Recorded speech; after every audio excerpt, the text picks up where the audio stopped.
most motorsport fatalities adhered to a terrifyingly swift script. High-speed impact, catastrophic failure, and instantaneous silence. Germany, 1966, however, produced a gruesome medical anomaly.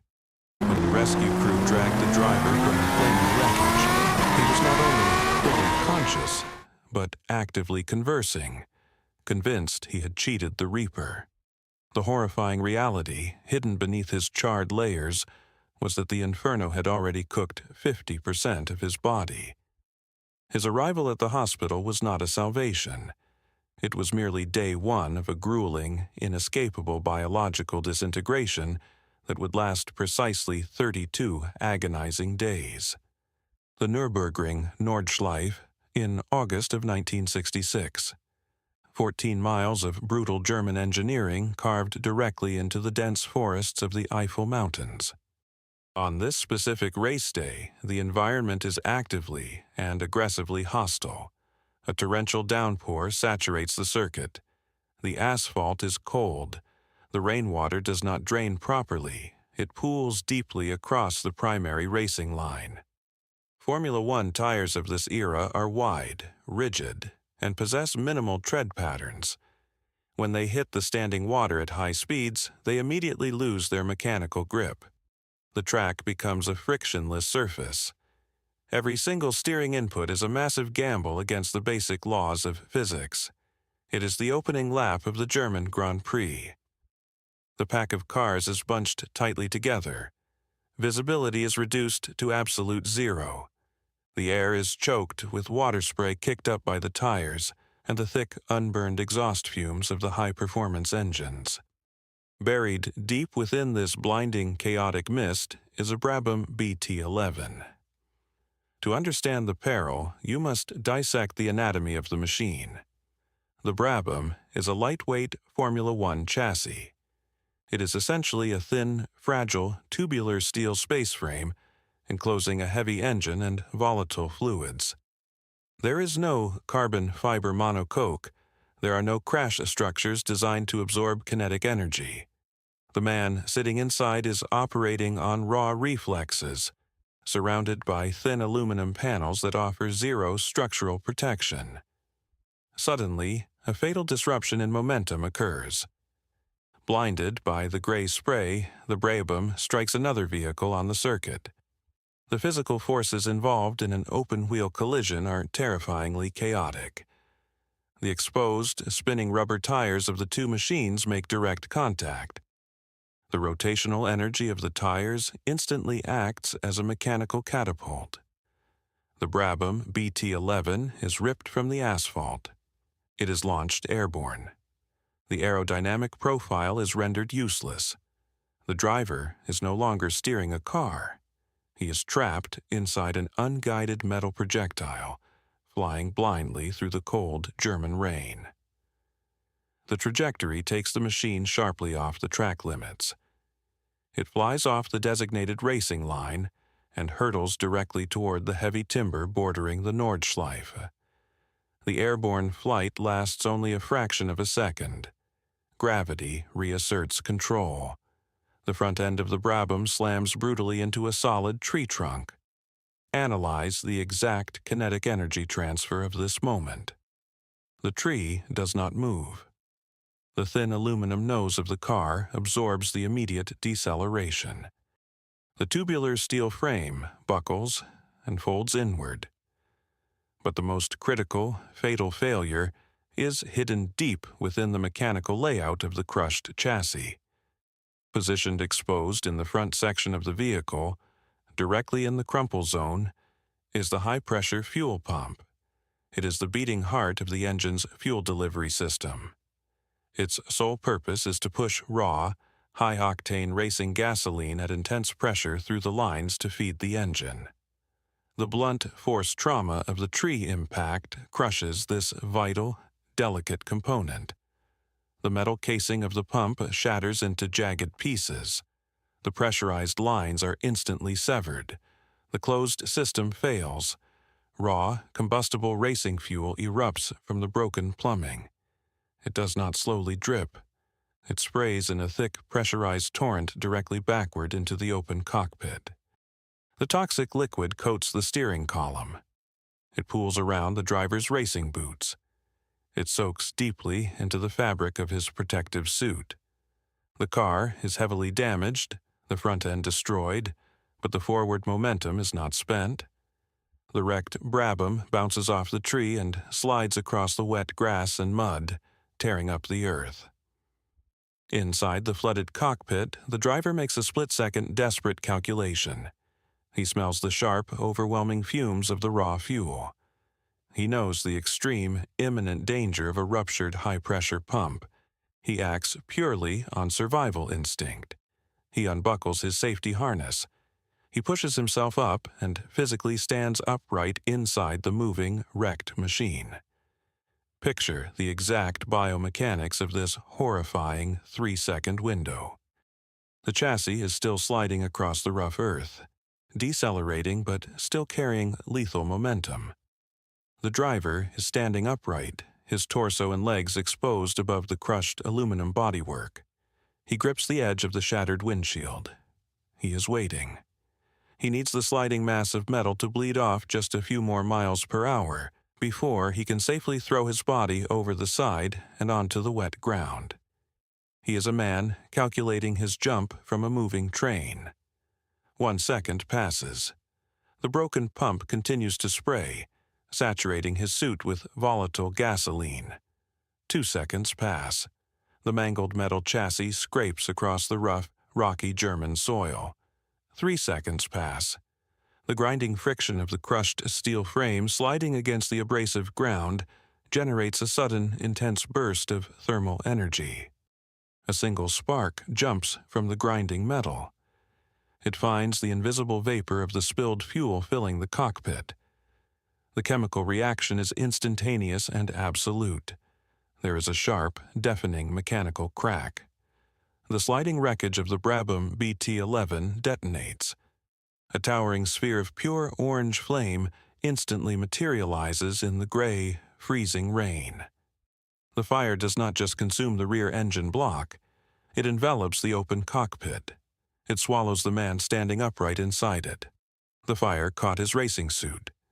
Amidst the deafening explosion, a name was confirmed, opening one of the worst medical files in the history of motorsport.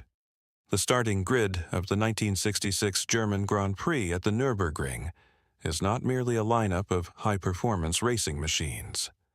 It is a volatile, physical manifestation of administrative negligence. Sitting in the middle of this engineered disaster, waiting for the race to begin, is John Taylor. Born in 1933, the British driver is a privateer. He does not have the financial backing of a factory team. He has purchased his own customer Brabham BT-11 chassis to compete on the most dangerous, unforgiving circuit on the European calendar. But the specific grid he occupies today is fundamentally broken. It is a death trap constructed by the race organizers to satisfy a financial quota. The Nürburgring Nordschleife is a sprawling 14-mile track. To provide continuous entertainment for the hundreds of thousands of paying spectators spread across the Eifel Mountains, the organizers required a populated field of cars. However, there simply were not enough top-tier 3-liter Formula One machines available to fill the vast expanse of the circuit. Rather than running a smaller, safer race, the administration executed a strictly mathematical, cynical solution.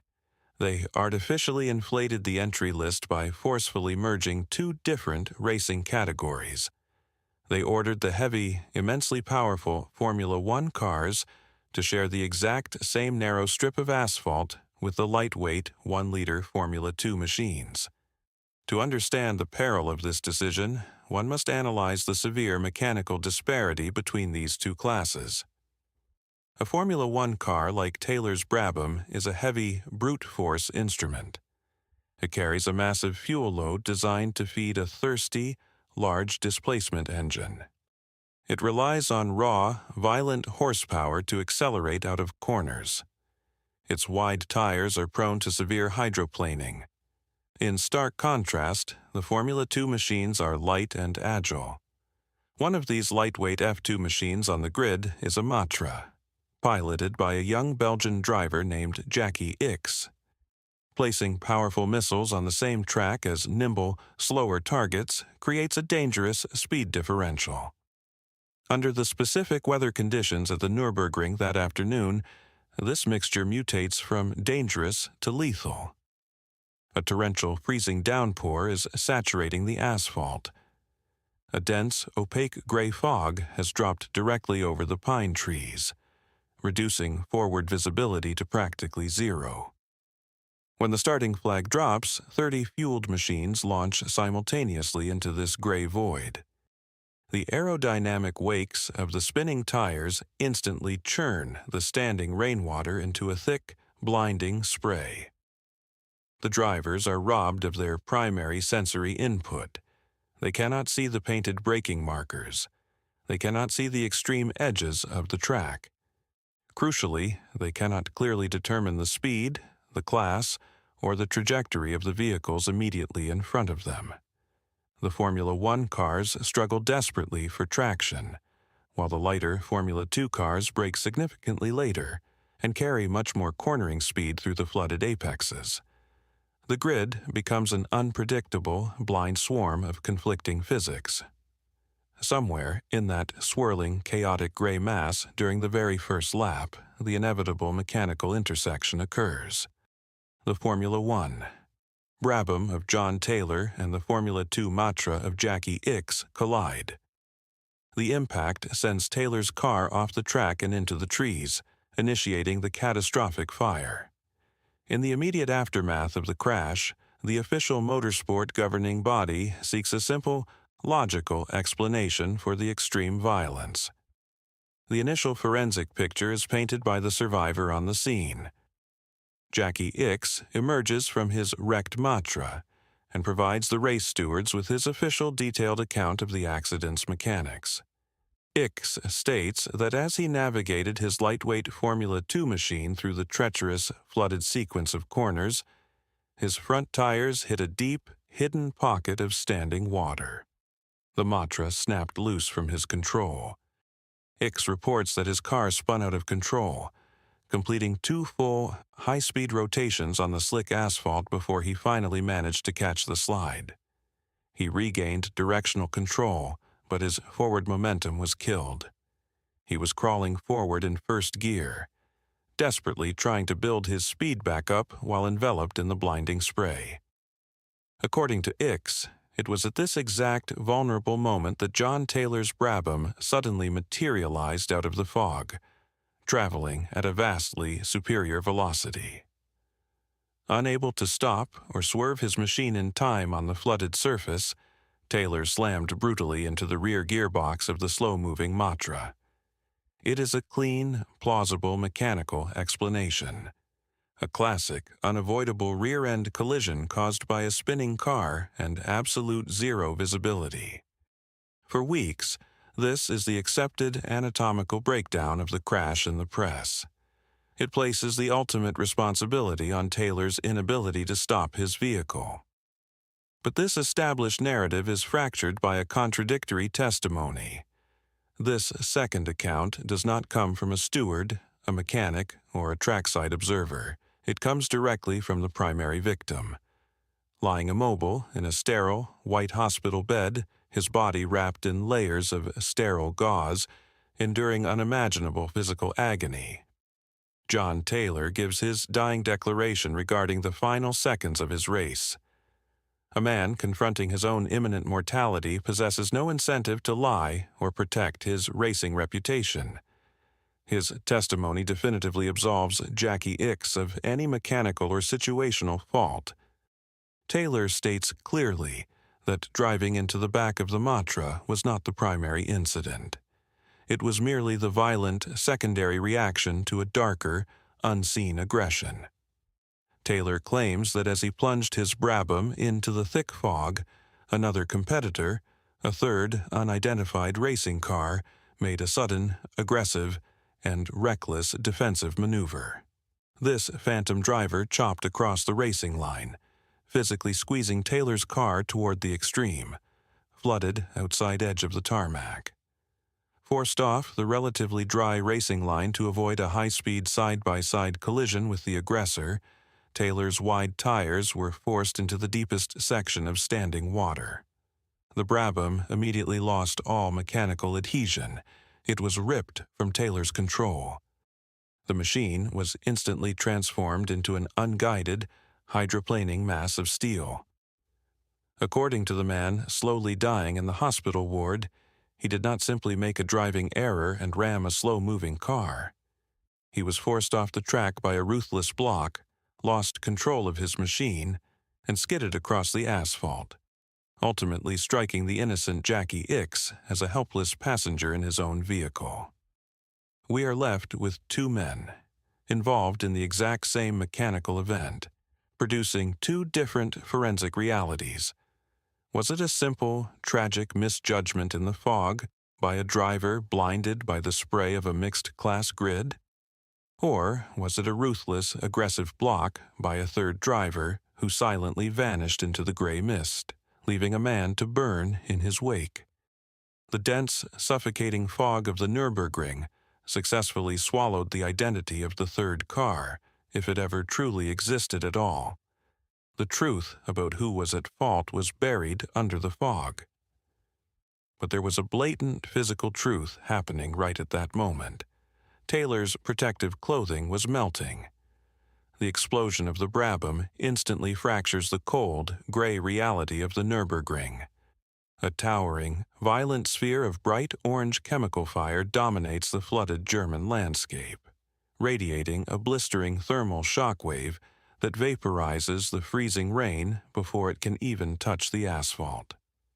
A few dozen yards away from this roaring inferno, resting deep in the wet mud and tangled underbrush, sits the lightweight Formula 2 Matra. Its driver, the young Belgian talent Jackie Stewart, has been ejected from the racing line during the chaotic collision, but by a sheer miracle of physics, he is unharmed. His vehicle absorbed the blunt force, and he sits in the wet grass, his heart hammering violently against his ribs, his body intact.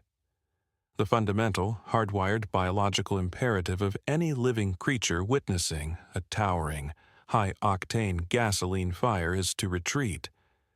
Basic survival dictates creating maximum physical distance from the searing heat, the toxic black smoke, and the imminent threat of secondary fuel explosions.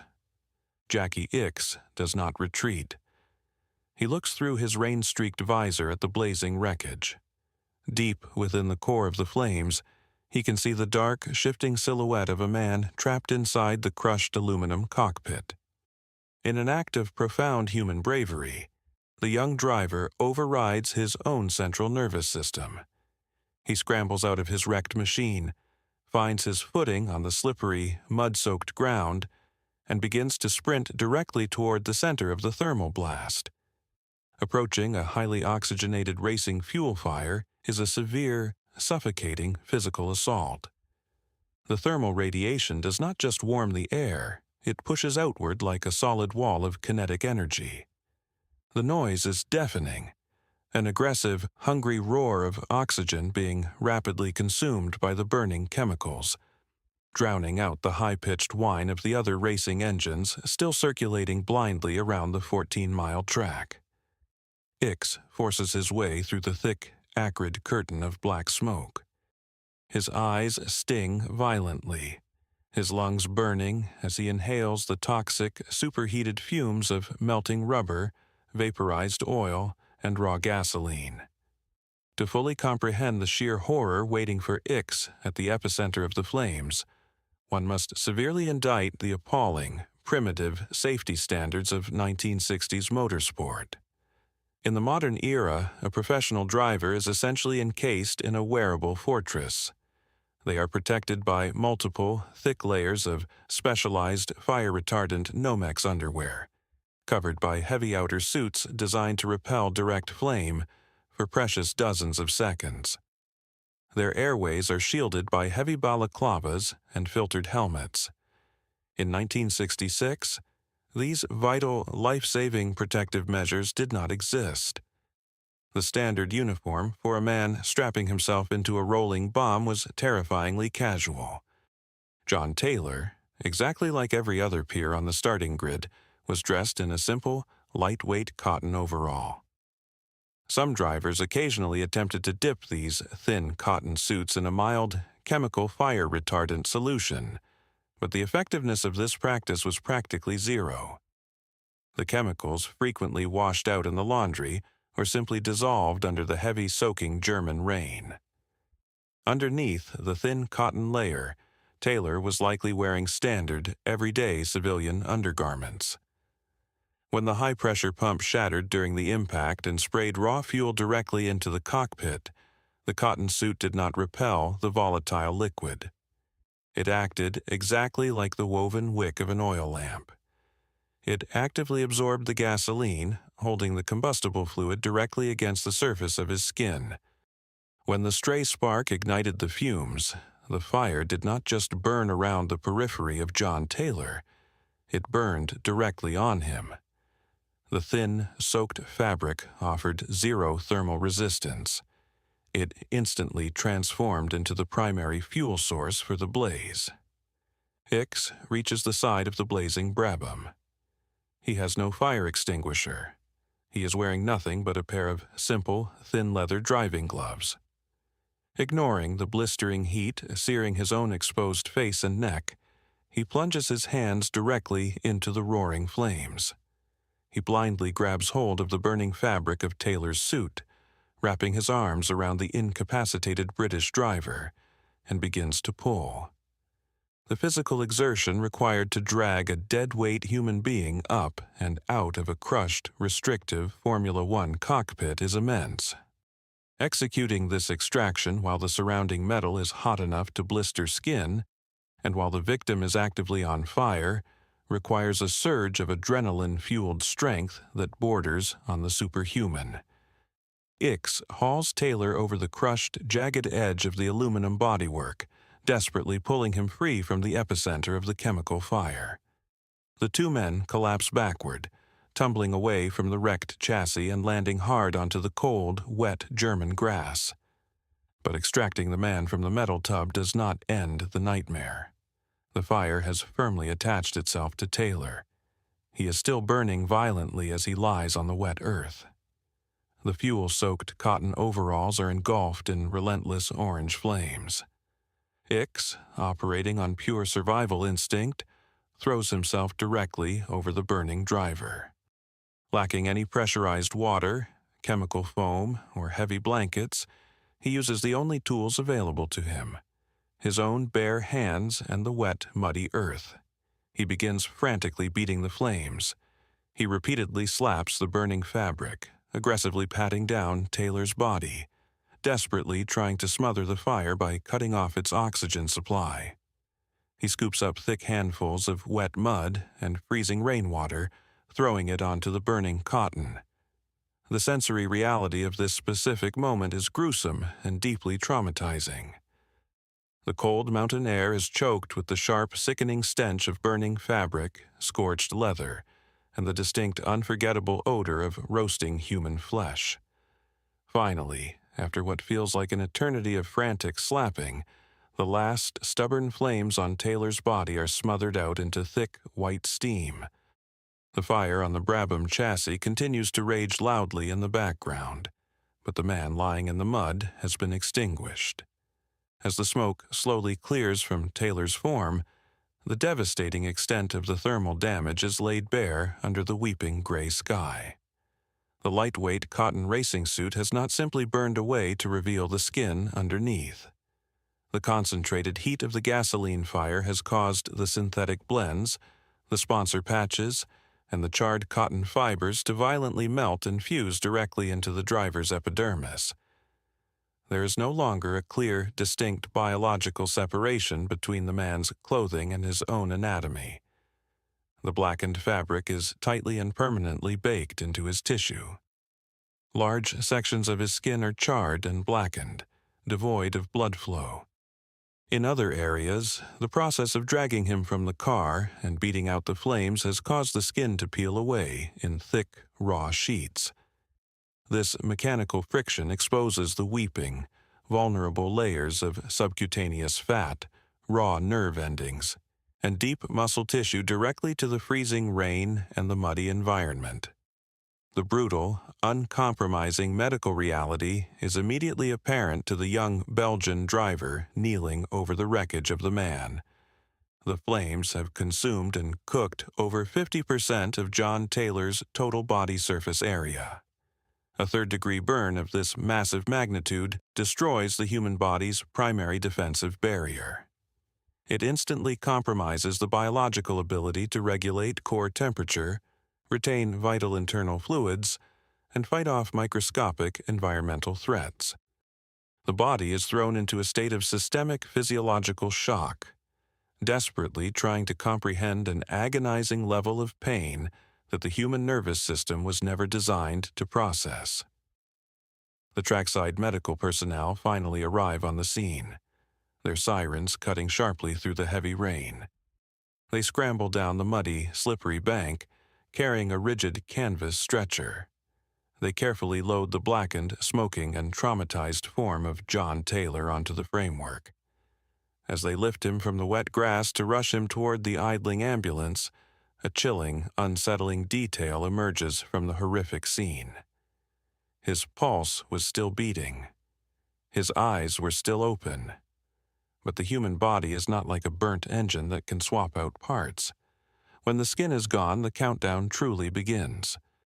The transition from the chaotic, rain-soaked asphalt of the Nürburgring to the sterile, controlled environment of the Koblenz hospital ward establishes a profound and cruel medical deception. In the violent, high-stakes theater of 1960s motorsport, serious trauma was almost exclusively defined by blunt force kinetic impact. A driver hit a solid object at 150 miles per hour. The chassis crumpled, and the human skeletal structure failed.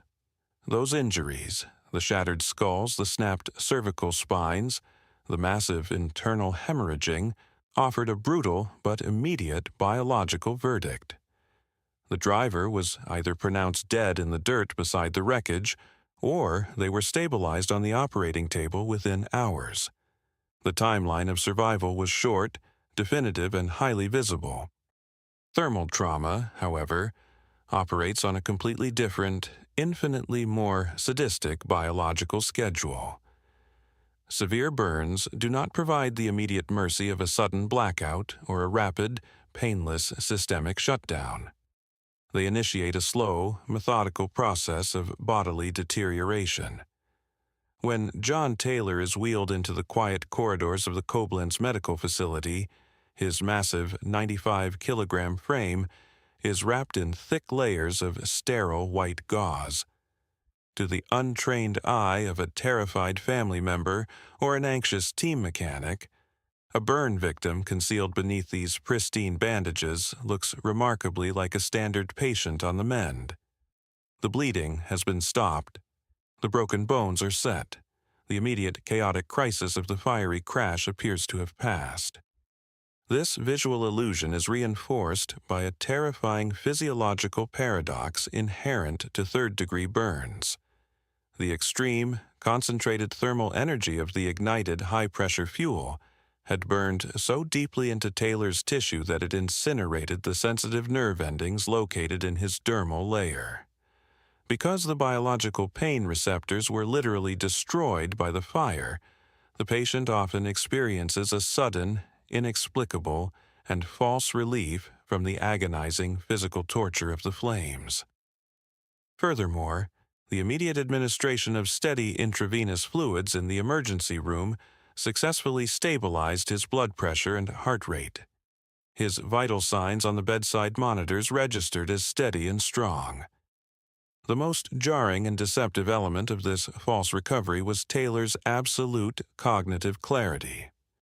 His brain, securely protected by the thick fiberglass of his racing helmet during the initial impact, was untouched by the flames and the blunt force trauma.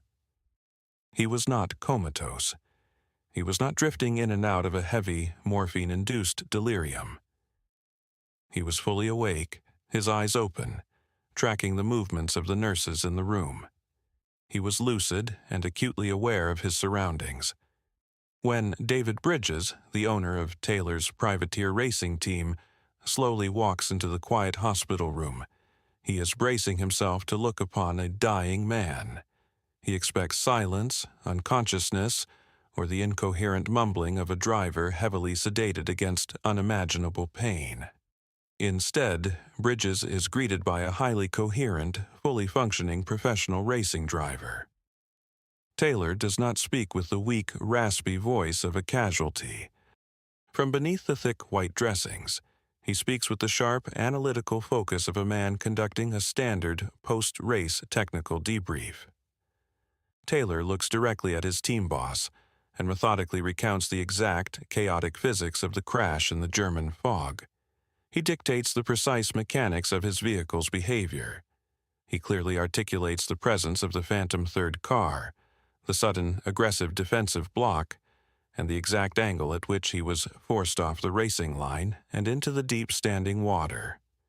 He analyzes his loss of traction and the subsequent, unavoidable collision with the Matra. He is mentally sharp, actively and passionately arguing his case, clearing his name of any amateur driving errors. For David Bridges, hearing his driver analyze telemetry and track conditions with such extreme cognitive precision triggers a massive, overwhelming wave of relief. It cements the illusion that the absolute worst of the danger has passed. The logic is simple and deeply human. If a man possesses the mental fortitude and physical stamina to logically dissect a high-speed collision, his body must possess the underlying strength to heal the surface wounds. Bridges leaves the hospital room in Koblenz convinced that the crisis is over. He believes that Taylor will endure a long, painful rehabilitation, but he will ultimately survive, return home to Britain, and perhaps eventually find his way back into a racing paddock. However, this profound medical deception extracts its heaviest, most devastating psychological toll on the person sitting motionless in the hard plastic chair right beside the hospital bed. Irene Taylor, John's wife, is trapped entirely in this false narrative. To be the wife of a Formula One driver during the golden, blood-soaked era of the 1960s was to exist in a permanent, suffocating state of anticipated grief. These women operated under a grim psychological conditioning. Every time their husband strapped into a cockpit, they mentally braced themselves for the sudden, definitive phone call from a track official. They had watched countless peers become widows in the span of a single afternoon, destroyed by a sudden steering failure or a missed braking point. Irene had undoubtedly prepared her mind for that exact sudden finality when she received the news of the fiery crash at the Nurburgring. But arriving at Koblenz and seeing John awake completely disarms her fortified emotional defenses. She looks at her husband's face, partially visible through the heavy dressings. He is breathing steadily on his own, without the mechanical assistance of a ventilator.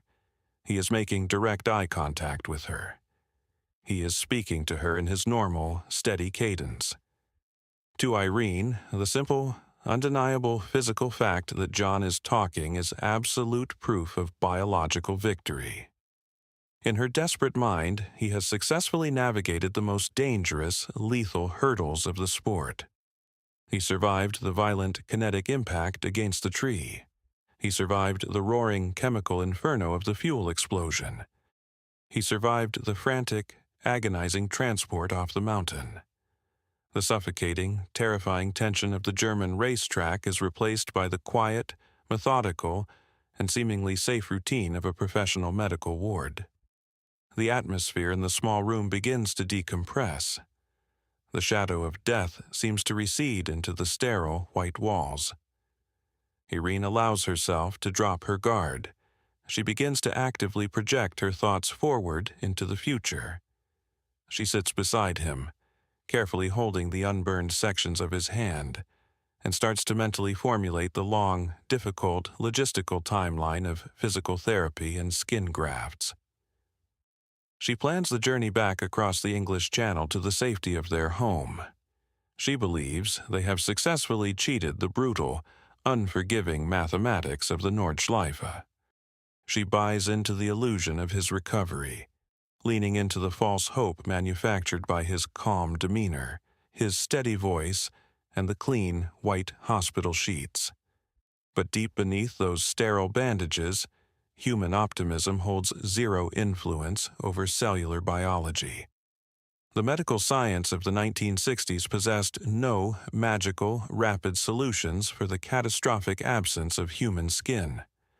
The attending German physicians analyzing Taylor's charts knew the grim, mathematical reality of severe burn pathology, even as the family smiled in the room and the racing world breathed a collective sigh of relief. The human body fundamentally requires the epidermis to regulate core internal temperature and to retain vital fluids. Without that thick protective barrier covering 50% of his mass, Taylor was constantly, invisibly oozing essential blood plasma into the thick gauze. He was slowly, methodically dehydrating from the outside in. His internal organs, particularly the kidneys, were being forced to work at elevated, unsustainable metabolic rates simply to filter out the massive amounts of dead, necrotic tissue being continuously dumped into his bloodstream by the deep thermal wounds. The illusion of biological stability during these first few days in Koblenz was merely the human body running on its final, deepest reserves of adrenaline and intravenous fluids. It was a failing machine, desperately trying to maintain a baseline homeostasis before the inevitable, catastrophic internal crash. The quiet conversations, the logical racing debriefs, and the hopeful plans for returning to England were all occurring inside a fragile, biological vacuum. Irene had no idea that her husband's smile in that moment was merely a brief, cruel pause. Because, in the charred, weeping regions of his exposed tissue, a massive army of bacteria had already taken root and begun their silent march into his bloodstream. Several weeks into the agonizing hospital stay at Koblenz, the cruel biological deception finally collapses. The period of superficial stability abruptly ends. The human body, stripped of its primary physiological defenses, cannot sustain the physiological charade indefinitely. The sudden deterioration of the racing driver is not characterized by a single, dramatic mechanical event, but by a rapid, catastrophic, and irreversible cascading failure of microscopic systems. To understand the exact mechanism of this physical collapse, one must discard the emotional narrative of hope provided by his early conversations in the ward. We must look strictly through the cold, unfeeling lens of clinical pathology. The human skin is heavily misunderstood by the layman. It is rarely viewed with the profound mechanical respect it truly commands. It is not merely a passive, cosmetic wrapper holding the skeletal structure and underlying musculature together. The epidermis is a highly complex, active organ. It is the ultimate biological shield engineered by human evolution. It serves as an impenetrable firewall against a hostile microscopic environment, a precise thermal regulator, and a perfectly sealed containment vessel for vital internal fluids. When a human being forcefully loses over 50% of this critical barrier, they are no longer a closed, protected biological system. They essentially become an open, actively weeping wound, dangerously exposed to the harsh atmospheric reality of a clinical hospital ward. The immediate, invisible crisis triggered by this massive tissue loss is profound and rapid dehydration. Without the waterproof seal of the skin, the essential moisture of the body simply evaporates into the dry, sterile air of the room. But it is not just water that is escaping. The deep, raw thermal wounds are constantly weeping massive volumes of blood plasma. Plasma is the pale yellow, protein-rich liquid component of human blood that holds the red blood cells in suspension. As this vital fluid steadily oozes out into the thick white hospital gauze, the mathematical volume of blood circulating within the cardiovascular system drops dangerously low. This induces a state of chronic hypovolemic shock. The remaining blood inside the vascular system becomes incredibly thick, turning into a heavy, viscous sludge. To push this resistant sludge through the compromised veins and arteries, the heart is forced to work at a frantic, elevated, and unsustainable mechanical pace. Simultaneously, the microscopic capillary walls throughout the body become permeable, leaking even more fluid directly into the surrounding tissue spaces. This causes massive, grotesque swelling known as severe edema, entirely distorting the physical features of the patient. The kidneys, deprived of adequate blood flow and desperately trying to filter out the massive quantities of dead, necrotic tissue being dumped into the central system from the vast burn sites, begin to severely strain under the toxic physiological load. While the internal organs struggle to maintain basic hydrostatic pressure, a silent, invisible, and infinitely more lethal invasion is actively occurring on the exposed surface of the muscle tissue. In the environment of a mid-20th century hospital, absolute sterility is a physical impossibility. The air is populated with microscopic pathogens. Strains of aggressive, opportunistic bacteria constantly circulate through the ventilation drafts and settle on the pristine white bed sheets. For a healthy individual, these bacteria are harmless, effortlessly repelled by intact skin. But for a massive burn victim, the exposed, nutrient-rich layers of subcutaneous fat and raw muscle provide the perfect, undefended breeding ground. The bacteria land on the weeping tissue. They anchor themselves securely to the necrotic flesh. They begin to rapidly and aggressively multiply. The medical arsenal available to the attending German physicians in 1966 was tragically limited when confronted with a massive, established bacterial colonization. Modern, specialized burn units with strict positive pressure isolation rooms, highly advanced topical antimicrobials, and precise intravenous nutritional support simply did not exist. Furthermore, the human body requires a massive, almost impossible caloric intake, sometimes exceeding 5,000 calories a day, just to attempt to heal severe thermal injuries. Lacking modern feeding tubes, the driver's body began to rapidly cannibalize itself, breaking down his own dense muscle mass for raw energy. The available antibiotics, primarily early generations of penicillin and basic broad-spectrum drugs, were completely unequipped to eradicate a systemic bacterial siege covering half of a human body. The bacteria quickly outpaced the chemical interventions. They dug deeper into the ruined flesh, feeding on the dying tissue, mutating, and resisting the pharmacological assaults. The clinical ward essentially became a biological trench war that the physicians were mathematically guaranteed to lose. As the bacterial colonies expanded their territory across the raw wounds, they began to constantly shed highly toxic metabolic byproducts directly into the underlying, exposed capillary beds. These microscopic endotoxins breached the final, fragile vascular walls and flooded into the central bloodstream. The sudden arrival of these foreign pathogens circulating freely through the major arteries triggers the most devastating, catastrophic biological failsafe known to medical science. It initiates a severe systemic inflammatory response syndrome. The human immune system, recognizing that the outer walls have been breached and that the bloodstream is compromised, goes into a state of blind physiological panic. Systemic inflammatory response syndrome is essentially the body's defensive mechanism turning into a destructive, indiscriminate biological weapon. The immune system releases an overwhelming flood of inflammatory chemicals known as a cytokine storm. This aggressive chemical flood is uncontrolled.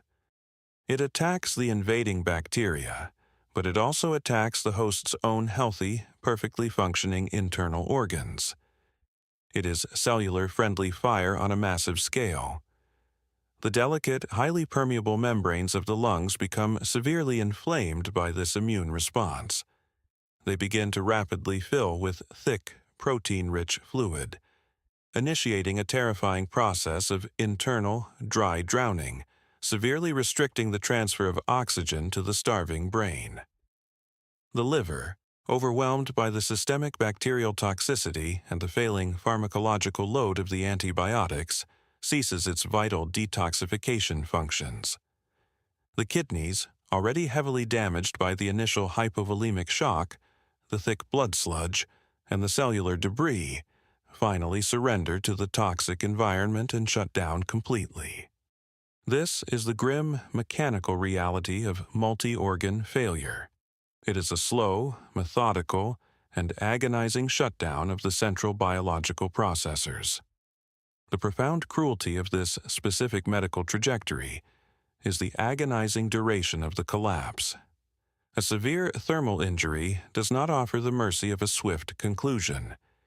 It forces the human biology to painfully negotiate every single inch of its own surrender.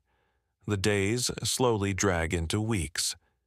The highly lucid, communicative racing driver, who had so confidently analyzed his own crash trajectory with his team boss just a few weeks prior, is slowly and systematically erased by the spreading infection.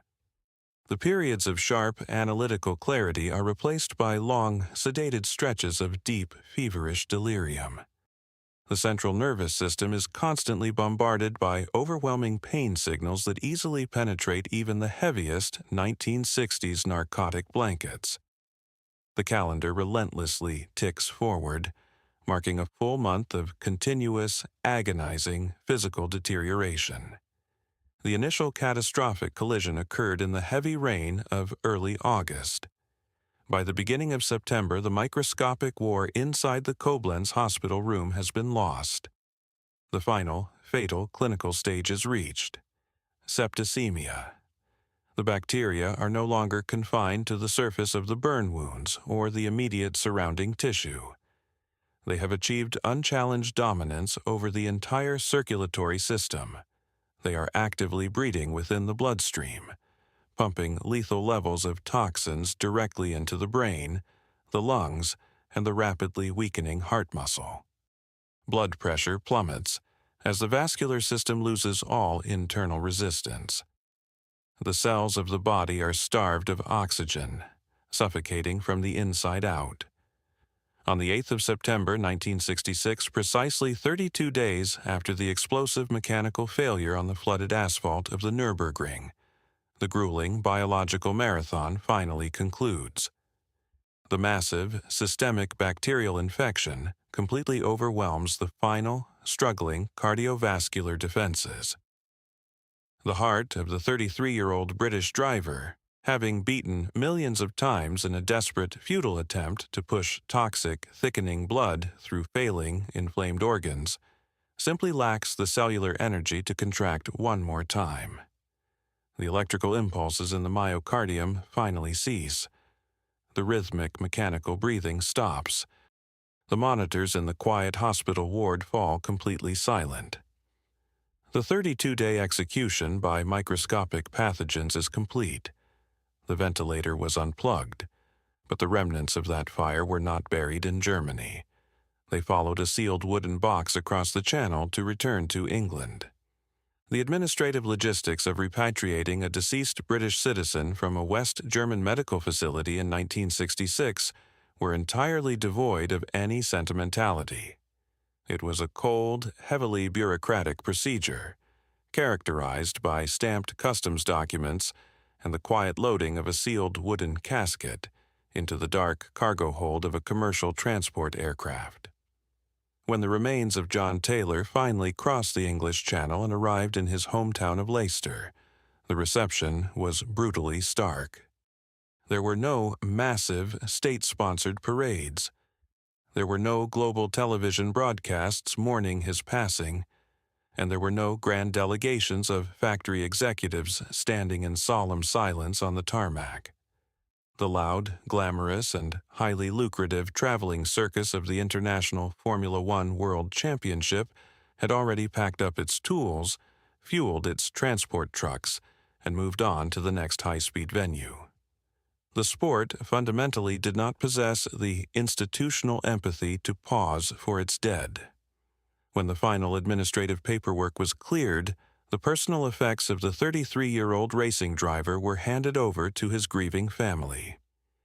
The sheer, pathetic inadequacy of this inventory serves as a grim historical indictment of the era. A man who had dedicated his life to wrestling heavy, 3-liter mechanical monsters across the most dangerous topographies in Europe, left behind an almost insultingly sparse collection of physical evidence. Alongside the heavy casket, his family was presented with a small, unassuming manila envelope. Inside this envelope were 2 specific haunting documents. The first was his official Koblenz hospital admission card. This was not a commemorative plaque or a silver trophy. It was a sterile, annotated piece of administrative cardboard. It served as the only official, tangible receipt for 32 days of unimaginable human torture. It was a paper record of his failing blood pressure, his futile antibiotic treatments, and his ultimate biological collapse. The second item in the envelope was his official 1966 International Racing license. Just a few short weeks prior, this small, laminated piece of paper was the ultimate golden ticket. It was the formalized, institutional proof of his elite status, granting him the legal permission to line up alongside the fastest, bravest men on Earth. Now, resting on a quiet table in Leicester, it was a completely worthless, expired artifact.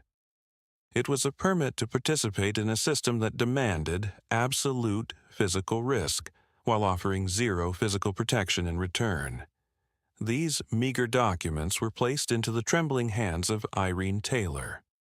With the closing of the casket, she was forcefully initiated into the most tragic, invisible, and populated sorority of the 1960s, the motorsport widow. The reality for the families left behind in this specific decade was intensely bleak and deeply isolating. There were no massive corporate life insurance policies automatically triggered by a fatal crash. There were no highly funded psychological support networks or dedicated liaisons provided by the governing bodies. Irene and her children were left standing in the sudden, deafening silence of a quiet Leicester home, holding nothing but a hospital card and a racing license. They were forced to navigate a profound emotional void, and often a severe financial crisis, entirely on their own. The privateer driver had wagered everything on his own skill, and when the environment failed him, the consequences were absorbed entirely by the people waiting for him to come home. However, the excruciating, month-long duration of Taylor's demise had fundamentally altered the psychological atmosphere inside the European racing paddocks. If a driver dies instantly, his body crushed against a concrete wall or a mature pine tree, his peers possess a remarkable psychological defense mechanism. They can easily compartmentalize the sudden tragedy. They can write it off as a sudden mechanical failure, a singular driving error, or simply a completely unpredictable stroke of terrible luck.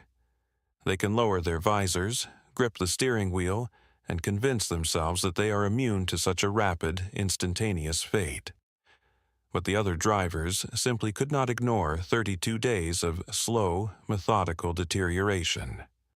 They could not block out the horrifying reality of a colleague slowly rotting to death in a clinical German hospital bed simply because his standard cotton overalls had acted as a highly efficient wick for raw gasoline. The prolonged agony stripped away all the romantic, heroic illusions of the golden era.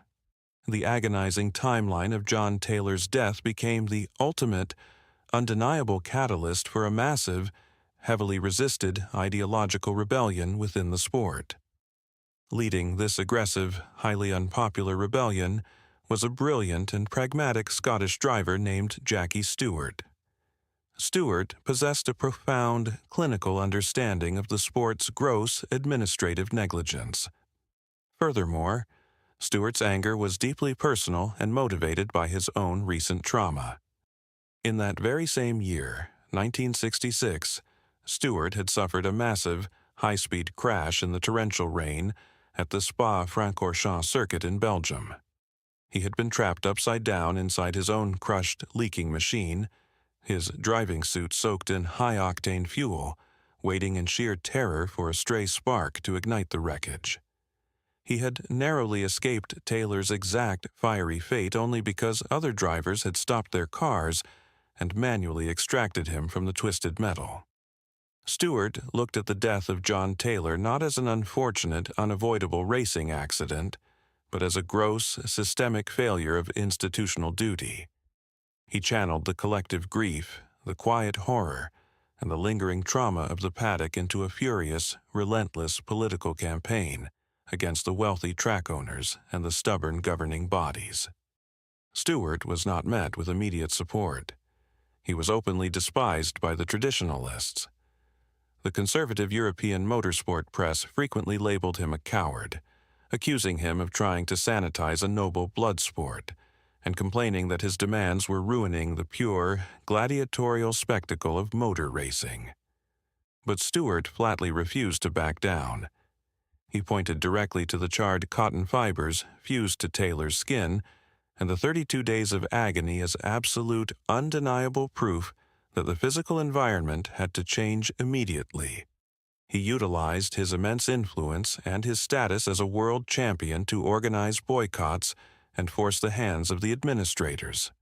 Stewart demanded the implementation of heavy, deformable Armco steel guardrails to keep the cars from leaving the circuit and striking solid trees. He mandated the mandatory presence of highly trained medical personnel and fully equipped, pressurized fire extinguishers at every single marshalling post around the perimeter of the circuits. Yet, the most significant, deeply personal, and highly effective legacy born directly from the ashes of this specific tragedy was the absolute eradication of casual racing attire. The era of driving a Formula One car dressed in thin cotton polo shirts, civilian trousers, and light canvas jackets was violently and permanently terminated. Stewart and a coalition of safety-conscious drivers forced the mandatory introduction of Nomex into the official rulebooks. Nomex was a revolutionary, aerospace-grade, fire-retardant synthetic aramid polymer. Unlike standard cotton, which actively absorbs volatile fluids and immediately bursts into flame when exposed to extreme heat, Nomex behaves entirely differently. When exposed to a direct chemical fire, the synthetic fibers do not catch light. Instead, they rapidly carbonize, swelling and thickening to form a dense, highly protective char layer. This chemical reaction creates a vital thermal barrier between the roaring inferno and the fragile human skin. The introduction of the Nomex racing suit did not make the drivers immortal, and it did not eliminate the inherent dangers of the sport, but it provided exactly what was missing in the German fog. It provided the driver with 10 to 15 crucial seconds of thermal protection. It bought the driver the exact window of time necessary to unbuckle the harnesses, climb out of the crushed metal tub, and run away from the blazing fuel before the heat could penetrate the tissue. The modern Formula One driver steps into his highly engineered carbon fiber survival cell wearing multiple layers of advanced fireproof materials, protected by a massive administrative infrastructure entirely dedicated to his physical survival. That incredible, life-saving infrastructure was not willingly provided by the sport out of a sense of moral obligation. It was furiously demanded, heavily fought for, and ultimately paid for in full by the agonizing, month-long suffering of the men who came before them. The sterile medical card sitting in a quiet house in Leicester was the ultimate bitter price for the modern era of safety. Stepping back from the political fallout and the new safety mandates, the entire decade of the 1960s stands as a brutal monument to institutional recklessness. The true, underlying cost of the Formula One World Championship during this era was measured entirely in human expendability. A driver's existence was defined by a terrifying, almost primitive contradiction. These men willingly strapped themselves into fragile, paper-thin aluminum bathtubs, surrounding their bodies with massive, pressurized tanks holding dozens of gallons of highly volatile racing fuel. Yet, they faced these rolling infernos wearing nothing more than thin, everyday cotton garments, fabric so completely devoid of thermal resistance that a stray cigarette ember in the pit lane could easily ignite it. The agonizing 32-day physical torture endured by John Taylor was the ultimate, inescapable consequence of this savage mindset. His prolonged demise served as a heavy, undeniable indictment delivered directly to the closed doors of the International Motorsport Federation. It shattered the romantic illusion of the sport, forcing a stubborn establishment to finally admit a fundamental, long-overdue truth. The relentless, glamorous pursuit of extreme velocity could no longer be used to justify profound, systemic negligence in human protective design. The death of John Taylor was not a fleeting, televised collision that ended in an instant. It was a grueling, 32-day biological decay, steeped heavily in the sharp smell of antiseptics and the ultimate helplessness of medical science. The thick, fireproof Nomex layers that professional drivers wear today are woven directly from the ashes of rotting, preventable tragedies exactly like his. He pushed the absolute limits of speed and left a dark mark on motorsport history. What are your true thoughts on John Taylor's agonizing final ride? Drop a comment below. If you liked this video, please subscribe to Terminal Velocity for more stories. Thanks for tuning in, and farewell.